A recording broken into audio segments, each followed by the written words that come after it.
આપણી સંસ્કૃતિ, આપણા સંસ્કાર સદાય રહે આપણી સાથે. ભારતના મહાન ગ્રંથો અને કવિતાઓનો સંપૂર્ણ સંગ્રહ. સબસ્ક્રાઇબ કરો તિલક.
એક તરફ સમ્રાટ જરાસંધની સેના મગધથી મથુરા તરફ વધી રહી હતી. બીજી તરફ મથુરા નરેશ તરફથી મોકલાયેલા રાજદૂત અક્રૂરજી હસ્તિનાપુરના દરબારમાં મહારાજ ધૃતરાષ્ટ્ર પાસે સૈનિક સહાય માંગી રહ્યા હતા.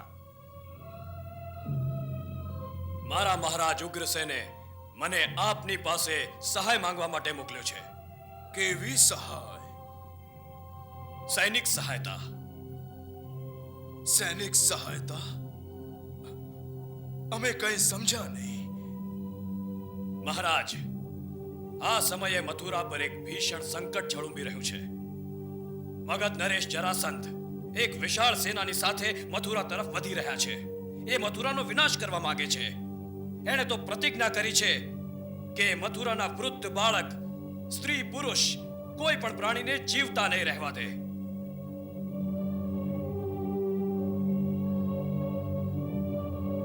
એ પૈશાચિક નરસંહારથી મથુરાની નિર્દોષ પ્રજાની રક્ષા કરવા માટે અમે એની સામે એકલા નહીં લડી શકીએ.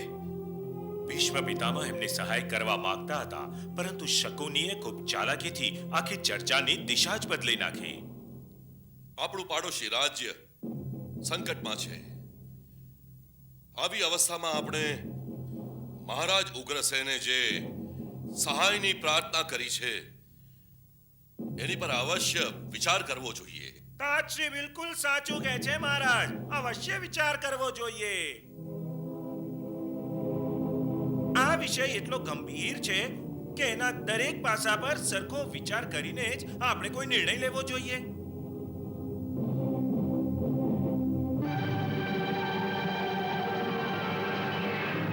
તાજશ્રીએ કહ્યું તેમ એની પર અવશ્ય વિચાર કરવો જોઈએ. હા,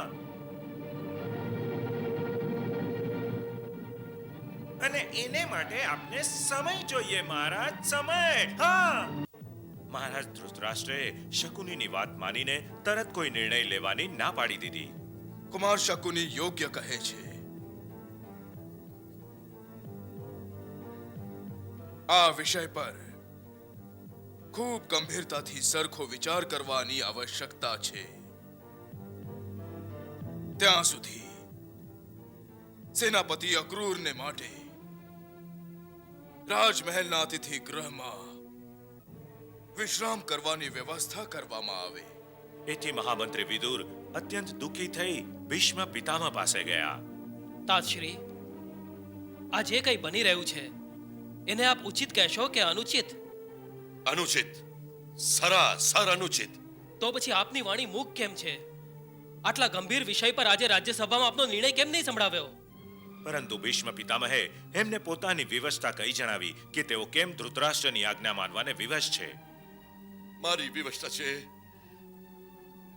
માતા સત્યવતીને આપેલું એ વચન જે મેં એ સમયે દીધું હતું જ્યારે એમણે કહ્યું હતું કે એની શું ખાતરી કે તારા જેવો પરાક્રમી વીર મારા નિર્બળ સંતાનોને મારીને એમનું સિંહાસન જૂટવી ન લે. ત્યારે મેં વચન આપ્યું હતું કે એમના સંતાનોમાંથી જે કોઈ પણ હસ્તિનાપુરના સિંહાસન પર બેસશે હું આજીવન એની સેવા કરીશ, એના સિંહાસનની રક્ષા કરીશ અને એની દરેક આજ્ઞાનું પાલન પણ કરીશ. ત્યાં શકુની ધૃતરાષ્ટ્રને ઉશ્કેરી રહ્યા હતા કે જો તેઓ પોતાના દીકરા દુર્યોધનને રાજા બનાવવા માંગતા હોય તો એ જરાસંધ દ્વારા મથુરાનો વિનાશ થઈ જવા દે, જેથી પાંચે પાંડવ અને એમની માતા કુંતીની સહાય કરનારું કોઈ જ ન બચે. રાજનીતિનો ધર્મ તો એ છે કે દુર્ભાગ્યના કારણને જ ડામી દેવું જોઈએ. અર્થાત આવશ્યકતા પડે તો પાંડુ પુત્રોને જ નષ્ટ કરી દેવાશે. નહીં, ના મહારાજ, નહીં. આ અધર્મ છે, આ અન્યાય છે, આ પાપ છે મહારાજ. પરંતુ એના ભાઈ શકુનીએ મહારાજને ગેરમાર્ગે જ દોર્યા. મહારાજ, આપ મારી વાતનો ઉત્તર આપો કે રાજાનો જ્યેષ્ઠ પુત્ર જ રાજ્યનો ઉત્તરાધિકારી હોય છે કે નહીં? અવશ્ય. તો આ સમયે હસ્તિનાપુરના રાજા કોણ છે? અમે છીએ. તો બસ મહારાજ, બસ. આ સમયે જે રાજા એનો જ પુત્ર રાજ્યનો અધિકારી.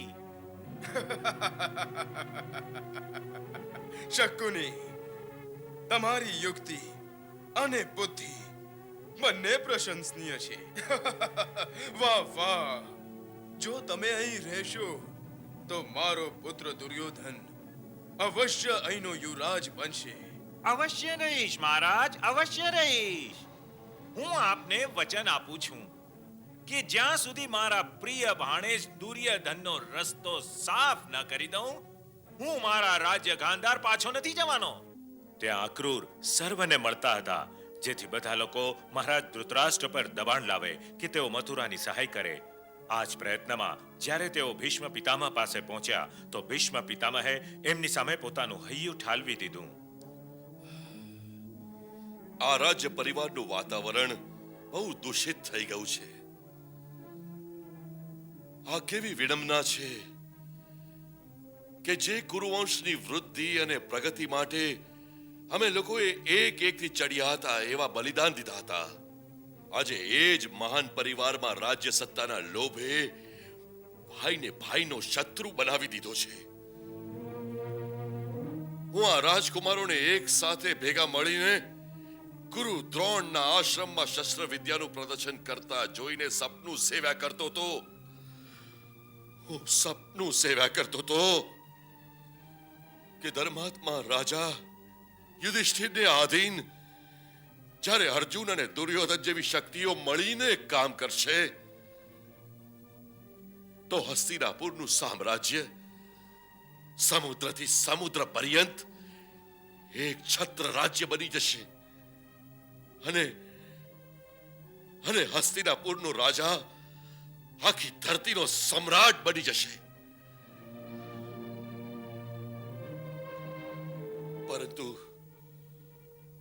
પરંતુ સ્વાર્થ અને લોભે આ પરિવારની શક્તિના ટુકડા ટુકડા કરી નાખ્યા.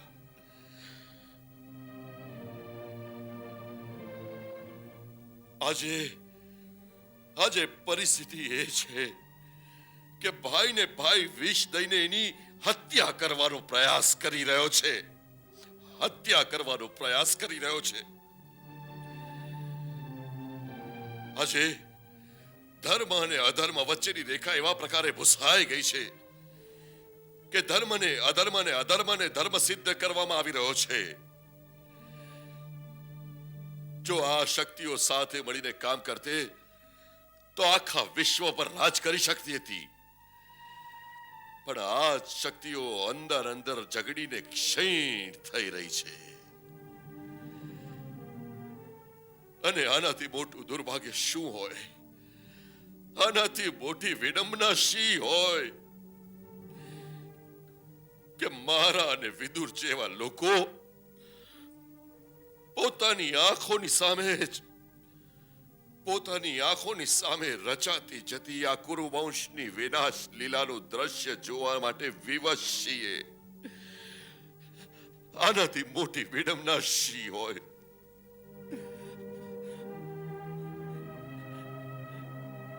હે પ્રભુ, તારી આ જ ઈચ્છા છે તો કોઈ શું કરી શકે છે? કોઈ શું કરી શકે છે? કોઈ શું કરી શકે છે?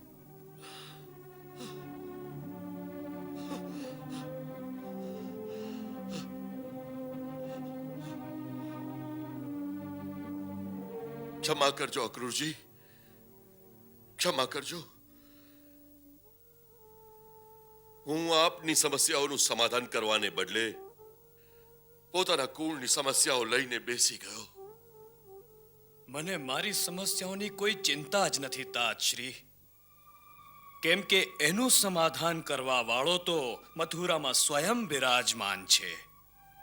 એ તો હું પણ જાણું છું. છતાંય આપ સાંજે મહારાજને અવશ્ય મળજો. હું જાણું છું કે તેઓ આપની સહાય નહીં જ કરે, કેમ કે આપ મહારાણી કુંતીના સંબંધી છો.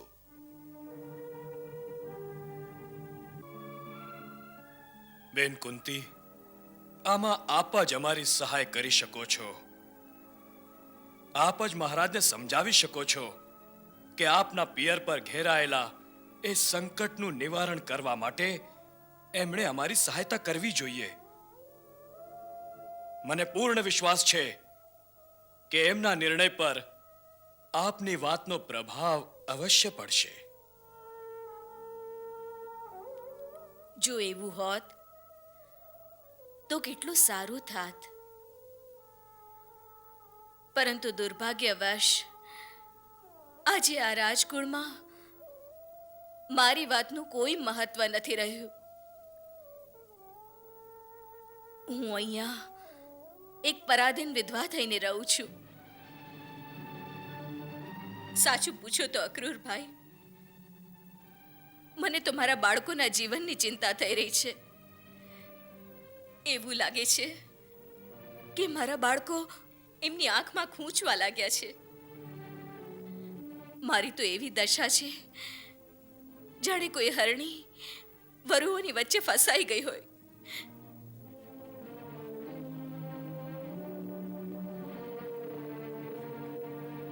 દુર્યોધને તો મારા ભીમને એકવાર મારી જ નાખ્યો હતો. એણે એના ભોજનમાં વિષ મેળવ્યું અને જમુનાજીમાં ફેંકી દીધો. ભીમનું કહેવું છે કે એને નાગલોકના નાગે બચાવી લીધો અને એના શરીરનું બધું વિષ કાઢીને જીવિત કરીને પાછો મોકલી દીધો. આપે મહારાજને આ વાતની ફરિયાદ ન કરી? ના. કેમ? વિદુરભાઈએ મને ના પાડી હતી. એમનું કહેવું હતું કે મહારાજ પુત્ર મોહમાં સાચે જ અંધ થઈ ગયા છે. તેઓ દુર્યોધનની વિરુદ્ધ કોઈ વાત નહીં સાંભળે, ઉલટું આપના પુત્રોને દોષી ઠેરવશે.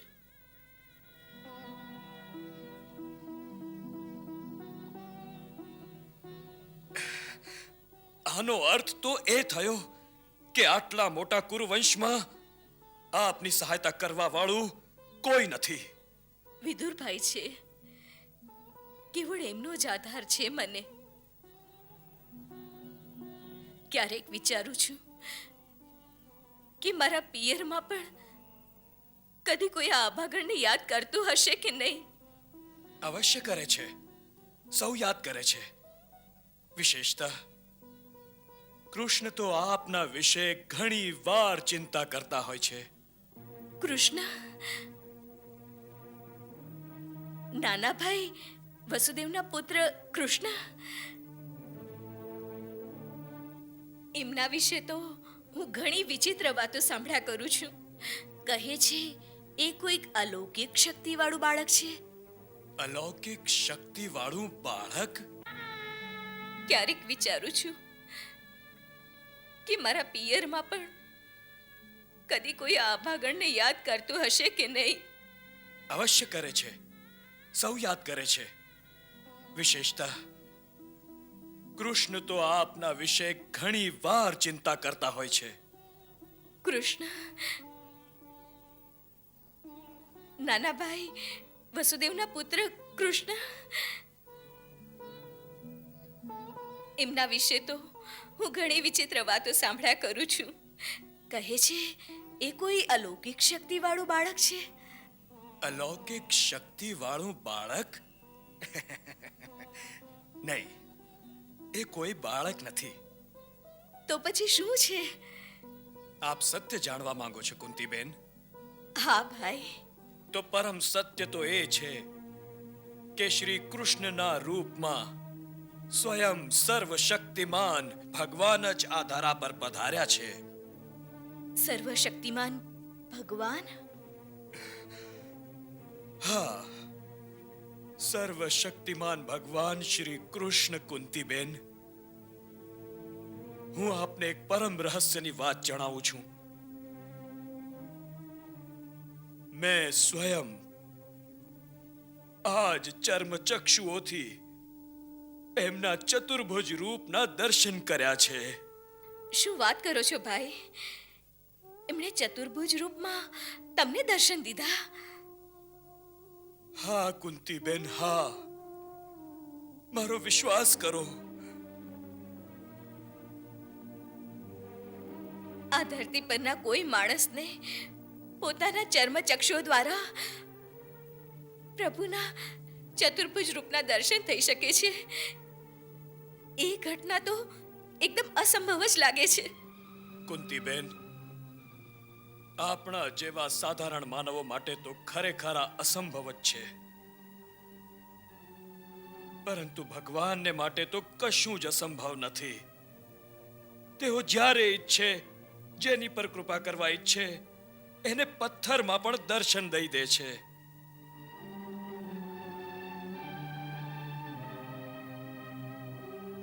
મારી સાથે પણ આમ જ કર્યું. કંસની આજ્ઞાથી જ્યારે હું એમને ગોકુળથી મથુરા લઈ આવતો હતો, ત્યારે મને એ જ ભય હતો કે કંસના સૈનિકો રસ્તામાં એમની હત્યા કરી દેશે. એમની સુરક્ષા માટે મારું મન અતિ વિચલિત હતું. કદાચ મારી આજ દશા જોઈને એમને મારી પર દયા આવી ગઈ અને એમણે મને યમુનાજીમાં સ્નાન કરવા કહ્યું. બસ પછી એ ચમત્કાર થયો. મેં યમુનાજીમાં સ્નાન કરવા ડૂબકી લગાવી.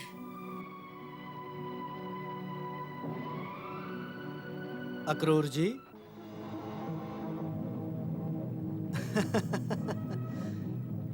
આપ અહીં શું કરો છો? બોલો ને, અહીંયા શું કરો છો?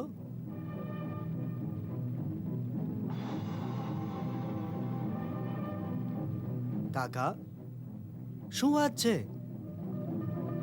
શું જુઓ છો? કઈ નહીં. કાકા, આપે અમારી વાતનો ઉત્તર ના આપ્યો. બહાર પણ એ જ હતા, જળમાં પણ એ જ હતા. દેવતા અને ગંધર્વ એમની સ્તુતિ કરતા હતા.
હે મહાત્મા, અમે તમારા પર અતિ પ્રસન્ન છીએ.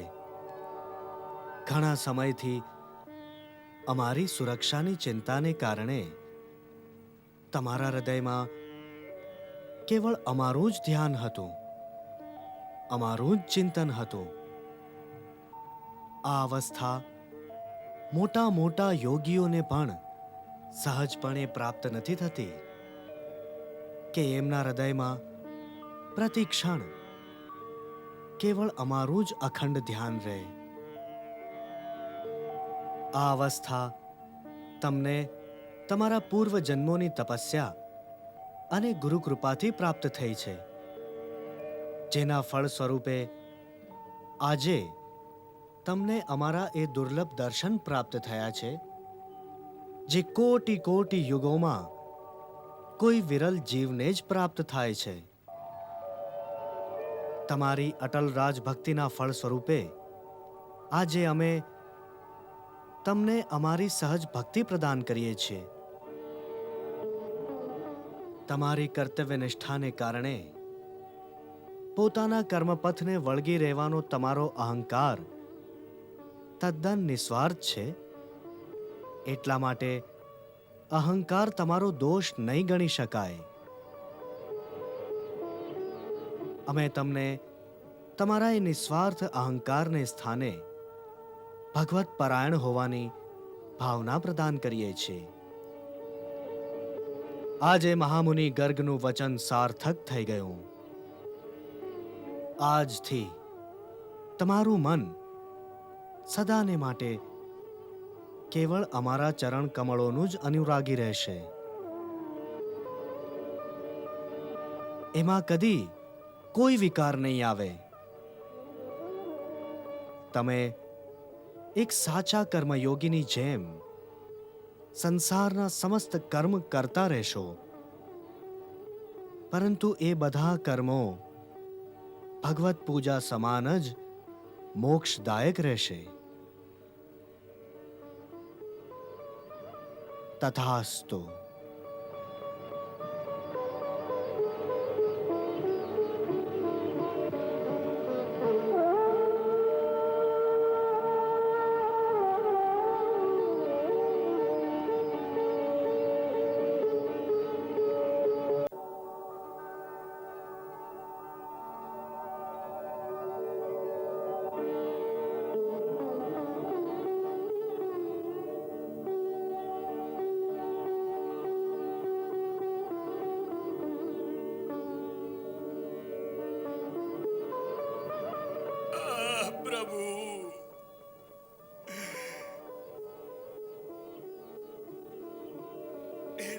વિશે યાદ કરતા મારું આખું શરીર રોમાંચિત થાય છે. કુંતીબેન, મને મારા કર્મયોગી હોવાનો બહુ અહંકાર હતો, પરંતુ એ જ ક્ષણે એ અહંકાર જાણે ક્યાં વિલીન થઈ ગયો. ત્યારે મને જ્ઞાન થયું કે જે કંઈ પણ થઈ રહ્યું છે બધું એમની ઈચ્છાથી થઈ રહ્યું છે.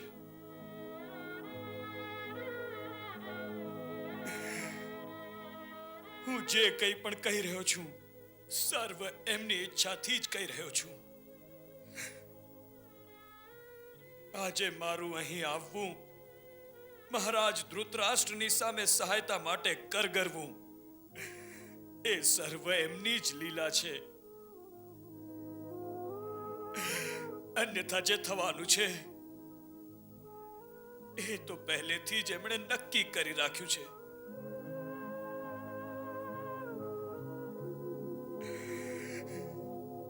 અક્રૂરભાઈ, આપ તો ધન્ય થઈ ગયા. આજે આપના દર્શનથી હું પણ ધન્ય થઈ ગઈ. આપ પર એમની આટલી કૃપા છે તો કદી એમને મારી પણ વાત કરજો. કદી એમને મારી પણ વ્યથા કહેજો. એમને કહેવાની શી આવશ્યકતા છે દેવી? તેઓ સ્વયં સર્વજ્ઞાતા છે. તેઓ આપની વ્યથા જાણે છે. અહીં આવતી વખતે એમણે મને વિશેષ રૂપે કહ્યું હતું કે ફઈ કુંતીને કહેજો કે કોઈ ચિંતા ન કરે. જ્યાં સુધી હું છું એમને અને એમના પુત્રોને કોઈ હાનિ નહીં થઈ શકે. જ્યારે પણ તેઓ સાચા હૃદયથી મારું સ્મરણ કરશે તો મને એમની નિકટ પામશે. એટલે જ બેન, આપ ભક્તિપૂર્વક સદા એમનું ધ્યાન ધરજો. આપને દરેક કષ્ટમાંથી નીકળવાનો માર્ગ મળતો રહેશે.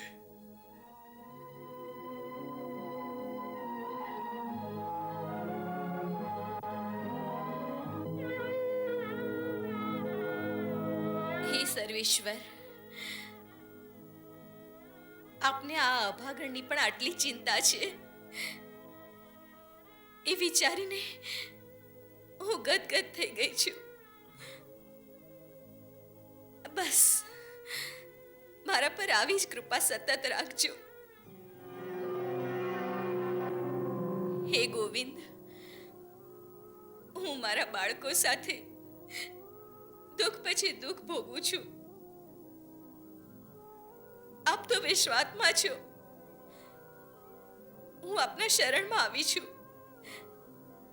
મારી રક્ષા કરો, મારા બાળકોની રક્ષા કરો.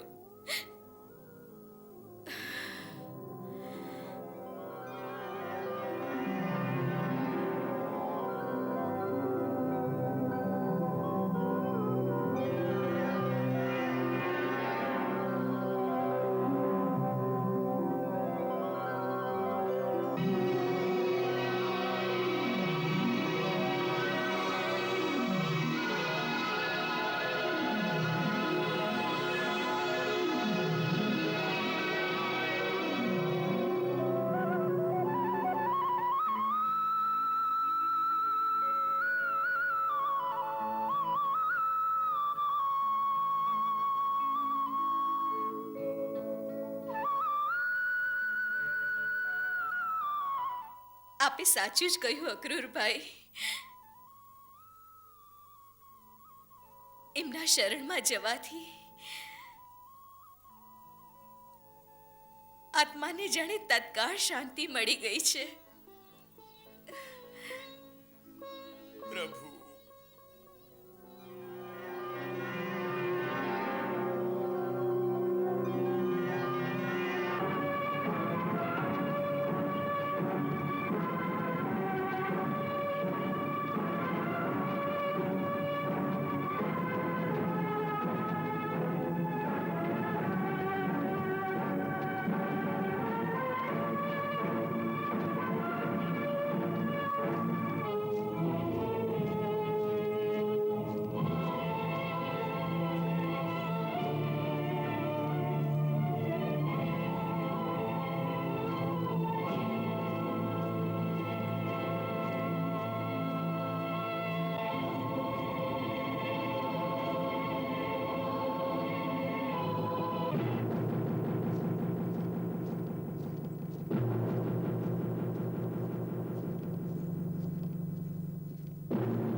હસ્તિનાપુર નરેશ, કૌરવપતિ મહારાજ ધૃતરાષ્ટ્રના ચરણોમાં શ્વફલક પુત્ર અક્રૂરના પ્રણામ સ્વીકાર હો.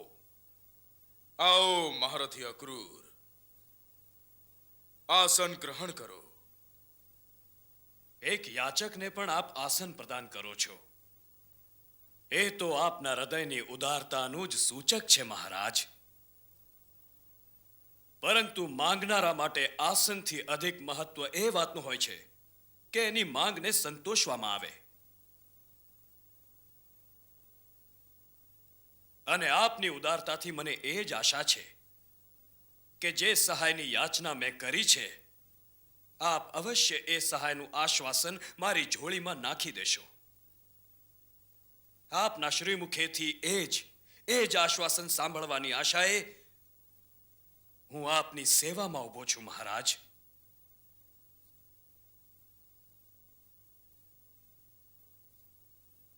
મહારથી અક્રૂર,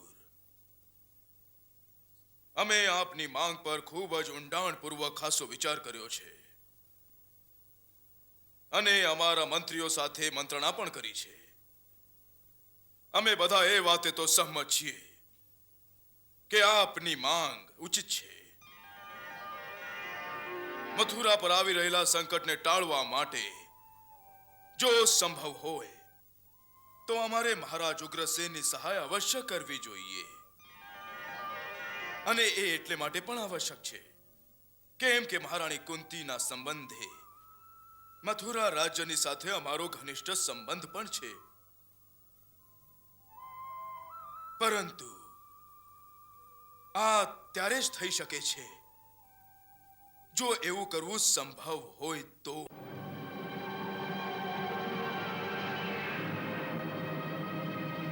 આ કેટલું મોટું દુર્ભાગ્ય છે કે આજે અમારે માટે એવું કરવું સંભવ નથી. કેમ કે મથુરા રાજ્યની જેમ હસ્તિનાપુર પર પણ એક સંકટ છે.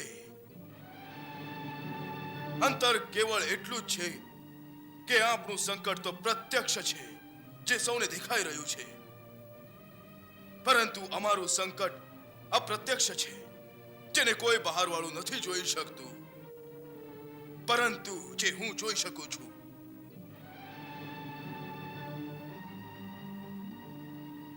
આપનું સંકટ? હા અક્રૂરજી, આજે ચારે તરફથી શત્રુઓની આંખો હસ્તિનાપુરના રાજ સિંહાસન પર મંડાયેલી છે. કેમ કે સૌ જાણે છે કે અહીંનો રાજ પરિવાર બહુ નિર્બળ છે. રાજા અંધ છે, એના બધા રાજકુમારો નાના નાના બાળકો છે. આવી અવસ્થામાં ગમે ત્યારે અમારી પર આક્રમણ થઈ શકે છે. આવી સ્થિતિમાં જો અમે અમારી સેનાને મથુરાની સહાયતા માટે મોકલીએ તો એનો અર્થ એવો થશે સ્વયં મૃત્યુને બોલાવી લેવું. અને મથુરાની રક્ષા કરવા માટે અમે હસ્તિનાપુરને સંકટમાં ન જ નાખી શકીએ.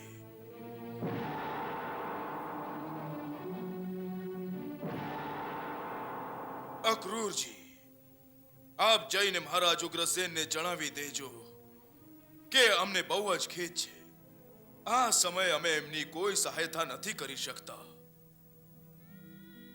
હા, અમે ભગવાનને પ્રાર્થના અવશ્ય કરીશું કે તેઓ એમની સહાયતા કરે. આપ એટલું જ કરશો તો પણ પર્યાપ્ત છે મહારાજ.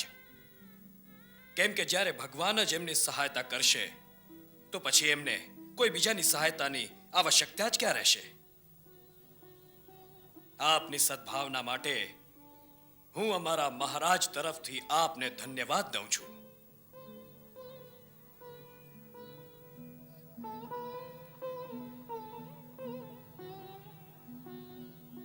ભલે અક્રૂરજી.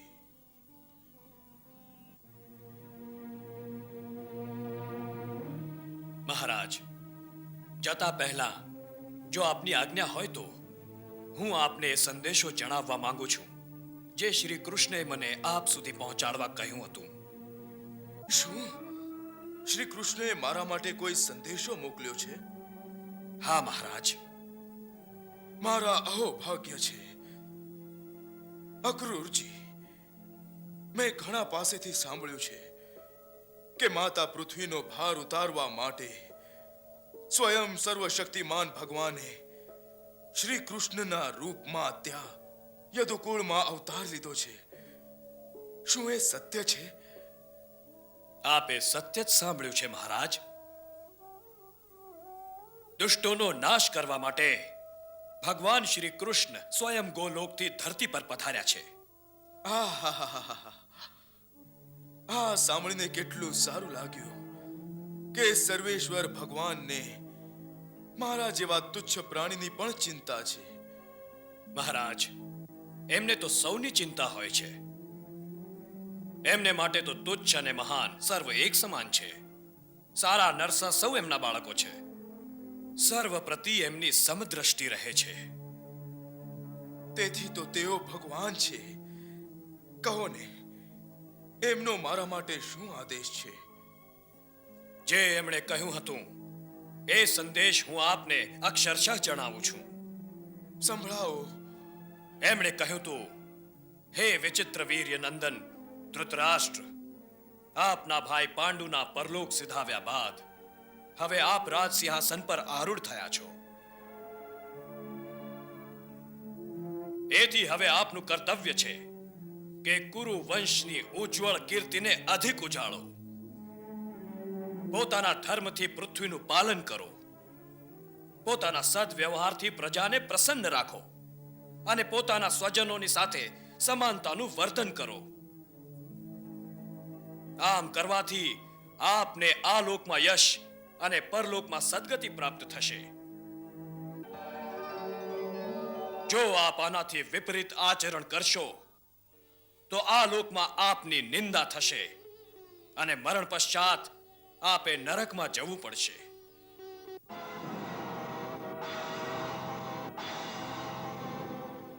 એટલે પોતાના પુત્રો અને ભાઈઓના પુત્રોની સાથે સમાનતાનો વ્યવહાર કરજો.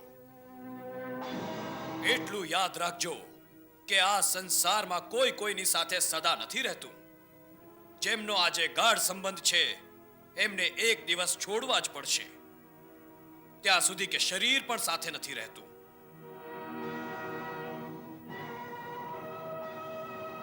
જીવ એકલો જ પેદા થાય છે અને મરીને પણ એકલો જ જાય છે.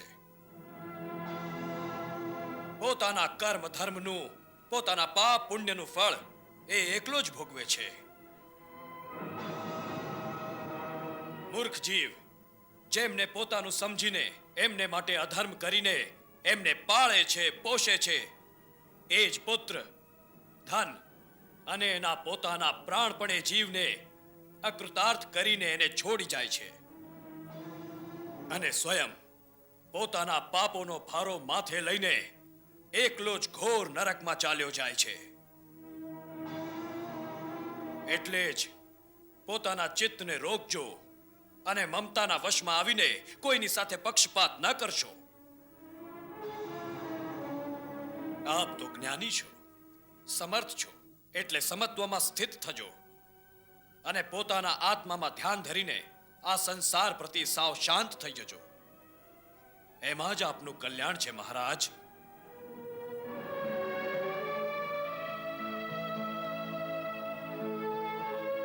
અક્રૂરજી, ભગવાન શ્રી કૃષ્ણએ ખરેખર મારા કલ્યાણની જ વાત કહી છે. એના માટે એમને મારા નમસ્કાર કહેજો અને સાથે એ પણ કહેજો કે હે પ્રભુ, હું મારા ચિત્તની ચંચળતાનું શું કરું કે મારું હૃદય મારા પુત્રના મોહના કારણે કેટલું વિષમ થઈ ગયું છે કે એમાં શ્રી કૃષ્ણનો ઉપદેશ એટલી જ વાર રહી શક્યો છે જેટલી વાર આકાશમાં વીજળીનો ચમકારો રહે છે. જે પ્રકારે આકાશમાં ક્ષણભરમાં વીજળી ચમકી જાય છે અને પછી અંધકાર છવાઈ જાય છે, એ જ પ્રકારે મારું મન બીજી જ ક્ષણે ફરી પાછું પુત્રના મોહના સાગરમાં ડૂબી જાય છે. બની શકે છે કે આ કોઈ વિધિનું વિધાન હોઈ શકે. કદાચિત ભાગ્યને બદલવું મનુષ્યના વશમાં જ નથી, એ પણ એમના જ વશમાં છે. તો પછી એમને કહેજો કે જે કંઈ થઈ રહ્યું છે અને જે કંઈ થવાનું છે એ સર્વ તમારી જ ઈચ્છાથી તો થતું રહે છે. તો તેઓ કોઈ મનુષ્ય પર દોષ કેમ નાખે છે? ભગવાન, તમે તો સમર્થ છો, બદલવા જ માંગો છો તો વિધિના વિધાનને જ બદલો. હું વિધિનું વિધાન બદલી દઉં અને તેઓ સ્વયં કોઈ પુરુષાર્થ નહીં કરે? વાહ! જોયું અક્રૂરજી, મનુષ્યનો અહંકાર કેટલો પ્રબળ હોય છે કે જો સ્વયં ભગવાન પણ જો એને ઉપદેશ આપે તો એના પર કોઈ અસર નથી થતી. વાસ્તવમાં આ અહંકાર જ મનુષ્યનો સૌથી મોટો શત્રુ છે. કેમ કે જ્યાં સુધી એ અહંકારની સીમાને પાર નથી કરતો, એ ભક્તિના ક્ષેત્રમાં પ્રવેશ નથી કરી શકતો. અને જ્યાં સુધી ભક્તિ નથી, ત્યાં સુધી ભગવાનની વાત કોણ સાંભળશે? અને આમ પણ કૌરવ વંશનો જે વિનાશ વિધિએ એમના ભાગ્યમાં લખી રાખ્યો છે, એને કોણ રોકી શકે એમ છે? એવું જ કર્મ કરશે. પરંતુ એ પાપ અને અન્યાયથી ખદબદતા વાતાવરણમાં ફસાયેલો અમારો એક પરમ ભક્ત ત્યાં છે, વિદુર.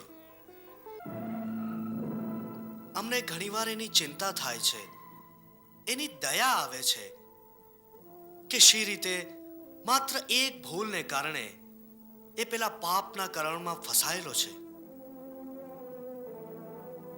એ જણાવો કે ત્યાં અમારા પ્રિય વિદુરની શી પરિસ્થિતિ છે? પ્રભુ, તેઓ તો આપના પરમ ભક્ત છે. રાજનીતિથી અધિક એમનું ધ્યાન આપના ચરણોમાં તલ્લીન હોય છે. પ્રભુ,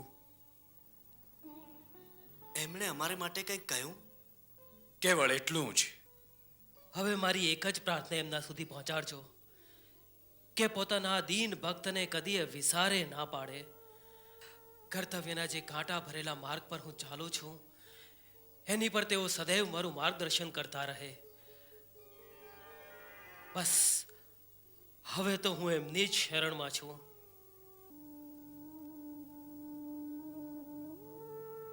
હવે તો કેવળ આપના દર્શનની લાલસા છે, એ પૂરી કરી દો. એ કહેતા કહેતા એમનો કંઠ રૂંધાઈ ગયો અને ભાવના વશ આંખોથી ટપ ટપ અશ્રુ વહેવા લાગ્યા.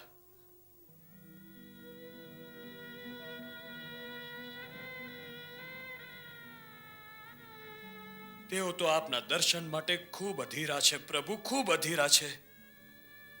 અમે એમનાથી વધુ આતુર છે અક્રૂરજી, અમારા ધર્મરાજના દર્શન માટે. ધર્મરાજ? આપે એમને ધર્મરાજ કહ્યા પ્રભુ? હા, તેઓ ધર્મરાજનો જ અવતાર છે. ભગવાન, કૃપા કરીને આ રહસ્યનું ઉદ્ઘાટન પણ કરી દો.